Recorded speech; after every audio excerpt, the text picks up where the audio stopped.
नमस्कार. एका छानशा रेसिपीसह मी मृदुला तुम्हा सर्व खवयांचं स्वागत करते. आज आपण आपल्या उपवासासाठी एक पक्वान्न करतोय.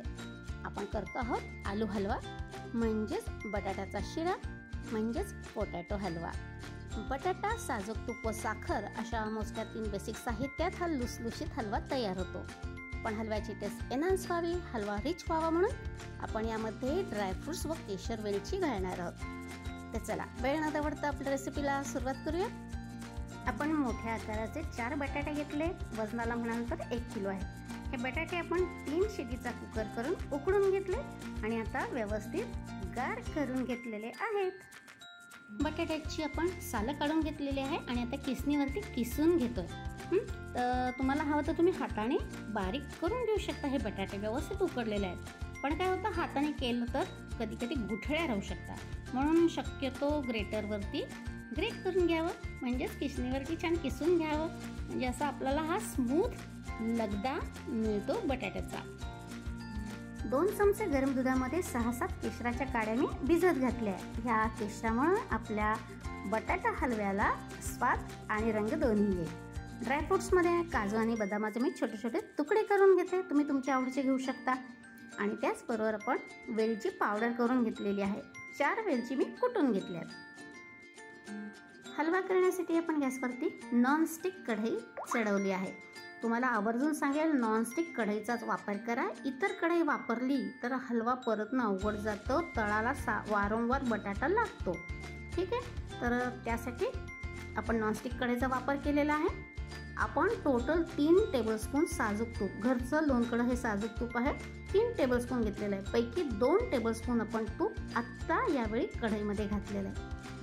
तूप विरघळू देऊयात. जर तुम्हाला ड्रायफ्रुट्स तळून हवे असतील तर यावेळेस तुम्ही सुरुवातीला ड्रायफ्रुट्स हलकेच तळून काढून घ्या आणि त्यानंतर बटाट्याचा लगदा घाला. पण मी ड्रायफ्रुट्स तळणार नाही आहे. डायरेक्ट हलवा तयार झाला की त्यामध्ये मी घालणार आहे. ठीक आहे, आता तूप विरघळलं की यामध्ये आपण ग्रेट करून घेतलेले बटाटे, म्हणजेच बटाट्याचा लगदा यामध्ये घालायचा आहे. गॅसची फ्लेम आपण लो टू मीडियम ठेवलेली आहे. ठीक आहे, आता आपल्याला हा बटाट्याचा लगदा व्यवस्थित परतून घ्यायचा आहे. बटाटे आपण उकडून घेतले म्हणजे ते शिजलेले आहेत, तरी देखील हलवा छान खमंग लागावा यासाठी हा बटाट्याचा लगदा छान परतून घेणं गरजेचं असतं. हा बटाटा हलवा करायला खूप सोपा आहे, फक्त पेशन्स हवे. ते कसे, तर आपल्याला न कंटाळता सतत हा कालता फिरवत हा बटाट्याचा लगदा छान रंग बदलेपर्यंत खमंग असा परतून घ्यायचा आहे. हे बघा, सगळं घातलेलं तूप बटाट्याच्या लगद्यामध्ये ॲब्सॉर्ब झालं. ठीक आहे, तोपर्यंत आपण परतून घेतलं. आपली गॅसची फ्लेम लो टू मीडियम आहे. तर आता आपण या कढईवरती झाकण ठेवणार आहोत आणि 3-4 मिनिटं छान शिजवून घेणार आहोत.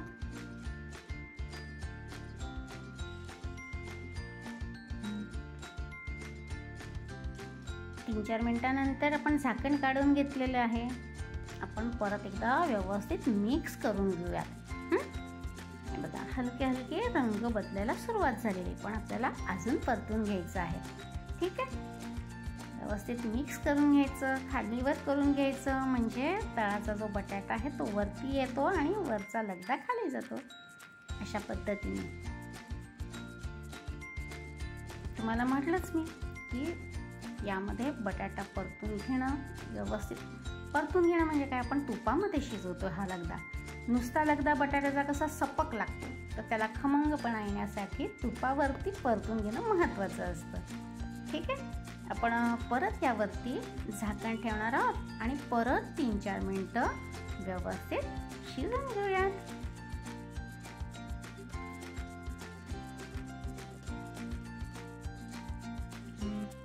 परत आपण 4 मिनिटं शिजवून घेतलेलं आहे. बघा, छानसा कलर आलाय बरं का आपल्या बटाट्याच्या लगद्याला, मस्त. आता आपल्याला यामध्ये साखर घालायची आहे. तर 1 किलो बटाट्याचा हा लगदा आहे, तर त्यासाठी मी पाव किलो म्हणजे 250 ग्रॅम साखर घेतलेली आहे. एकदम परफेक्ट याचं प्रमाण आहे. तुम्ही तुमच्या टेस्टनुसार कमी अधिक करू शकता, पण शक्यतो अधिक करू नका, कारण हा हलवा अति गोड चांगला लागत नाही. तर 250 ग्राम साखर घातलेली आहे. त्याचबरोबर आपण यामध्ये केशराचं दूध घालणार आहोत. परफेक्ट. आणि घेतलेल्या ड्रायफ्रूट्सपैकी थोडे थोडे ड्रायफ्रूट्स आत्ता घालणार आणि थोडे गार्निशिंगसाठी बाजूला ठेवलेले आहेत. बरं, वेलची पूड आपण आत्ता घालणार नाही, वेलची पूड शेवटी घालणार आहोत. आत्ता घातली तर वेलची पावडरचा वास उडून जातो, हो की नाही? तर आपण वेलची पावडर शेवटी घालूयात. आता साखर आणि केशर सर्व साहित्य व्यवस्थित मिक्स करून घेऊयात. हे बघा, तुम्हाला दिसत असेल साखर पाणी सोडते, त्यामुळं आपला हा जो हलवा आहे, बटाट्याचा लगदा जो आहे, आता साखर घातल्यामुळे आता तो हलवा झालेला आहे. त्यामुळे आपण आता बटाट्याचा हलवा म्हणूयात. तर हा हलवा बघा कसा पातळ झाला आहे, हो की नाही? साखर पाणी सोडते, पण टेन्शन घ्यायचं नाही. हा हलवा परत त्याच्या परफेक्ट कन्सिस्टन्सीवरती येतो. तर आता मात्र छान पातळ झालेला आहे. गॅसची फ्लेम आपण लो ठेवायची आणि परत झाकण ठेवून आपण शिजवणार आहोत. तत्पूर्वी साखर व्यवस्थित आपण मिक्स करून घेऊयात. बघा, केशरामुळं हलकासा रंग आलेला आहे. परफेक्ट. केशराऐवजी तुम्ही फूड कलर घालू शकता, पण उपवासासाठी करतोय आपण, तर शक्यतो फूड कलरचा वापर करू नये. केशर असेल तर वापरावं. आणि केशर न घालता देखील हा हलवा छानच लागतो, दिसतोही छानच. ओके, तर आपण व्यवस्थित मिक्स करून घेतला. परत आपण कढईवरती झाकण ठेवूयात आणि 3-4 मिनटं छान शिजू देऊयात.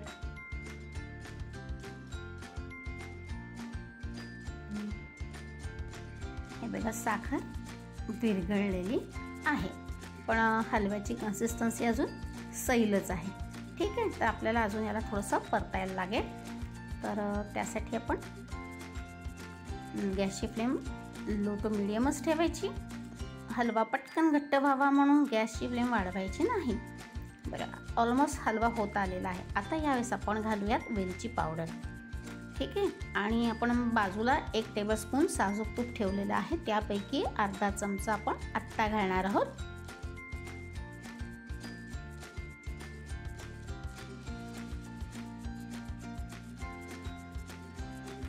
आता आपल्याला फार नाही शिजवायचं, 2-3 मिनटं खूप झालं. तर त्याकरता एकदा मिक्स करून झालं की आपण यावरती परत झाकण ठेवूयात आणि 2 ते 3 मिनटं व्यवस्थित शिजून घेऊयात.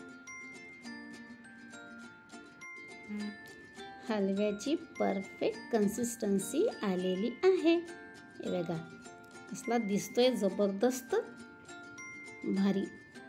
आता आपण बाजूला अर्धा चमचा साजूक तूप ठेवलेला आहे, ते आता आपण यामध्ये घालूयात. शेवटी साजूक तूप घातल्याने आपल्या हलव्याला छान शाईन येते. परफेक्ट. आता हे सर्व मिक्स करून घेऊया. बघा, मी जेव्हा हा हलवा या स्पॅटुलाने एकत्र करते, बघा असा एक संध गोळा तयार होतोय, हो की नाही? म्हणजे आपला बटाट्याचा शिरा म्हणजेच आलूचा हलवा ऑलमोस्ट रेडी आहे. कसला जबरदस्त दिसतो, सुरेख. बटाट्याचा शिरा म्हणजे आलू हलवा रेडी झालाय, तयार झालाय. हे ओळखायची एक खूण म्हणजे आपला हलवा तूप सोडतो. बघा, मी स्पॅटुलाने बाजूला करते हलवा, तर तुम्हाला दिसत असेल तूप वेगळं होतंय. साजूक तूप असं वेगळं झालं की समजावं आपला हलवा रेडी आहे. तर आपण गॅस बंद करूया आणि गरमागरम बटाट्याचा शिरा म्हणजे आलू हलवा आपण सर्विंग बोलमध्ये काढून घेऊयात. उपवास आहे म्हणून काय झालं, उपवासाच्या दिवशी देखील मस्त काहीतरी डेझर्ट हवंय की नाही आपल्याला. डेझर्ट पक्वान्न म्हणूयात आपण. त्यासाठी बटाट्याचा शिरा म्हणजे आलू हलवा एक बेस्ट ऑप्शन आहे. बघा कसला लुसलुशीत झालाय, टेम्पटिंग वाटते की नाही. परफेक्ट. कलर देखील जबरदस्त. बरं, आता आपण बाजूला काही ड्रायफ्रूट्स ठेवले आहे गार्निशिंग करण्यासाठी. तर त्यावरती आपण थोडेसे काजू बदामाचे काप घालूयात. परफेक्ट. कसला सुरेख आणि टेम्पटिंग आपला हा आलू हलवा झालेला आहे. चला, आता कंट्रोल होत नाही, आपण टेस्ट करूया आपला बटाट्याचा शिरा म्हणजे आलू हलवा.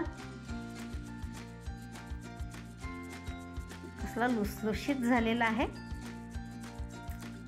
लाजवाब, सुमधुर असा, चवीचा आपला हा बटाट्याचा शिरा झालेला आहे. परफेक्ट. मस्त लुसलुशीत गरमागरम बटाटा शिरा रेडी आहे. आज आपण उपवासातील पक्वान्न म्हणून हा शिरा केला आहे. पण इतर वेळी ड्रायफ्रूट कापांऐवजी पावडर करून हा शिरा तुम्ही घरातील सिनियर सिटीजन व नुकतीच जेवायला लागलेली छोटी बाळं यांना एक पौष्टिक पदार्थ म्हणून देऊ शकता. आपल्या चॅनलवर खूप साऱ्या तिखट गोड चमचमीत पदार्थांचे फराळी रेसिपी व्हिडिओज उपलब्ध आहेत, तेव्हा चॅनल नक्की एक्सप्लोर करा. चला परत भेटूयात एक अशीच छानशी रेसिपी घेऊन. तोपर्यंत आपल्या सर्वांना आषाढी एकादशीच्या खूप खूप शुभेच्छा.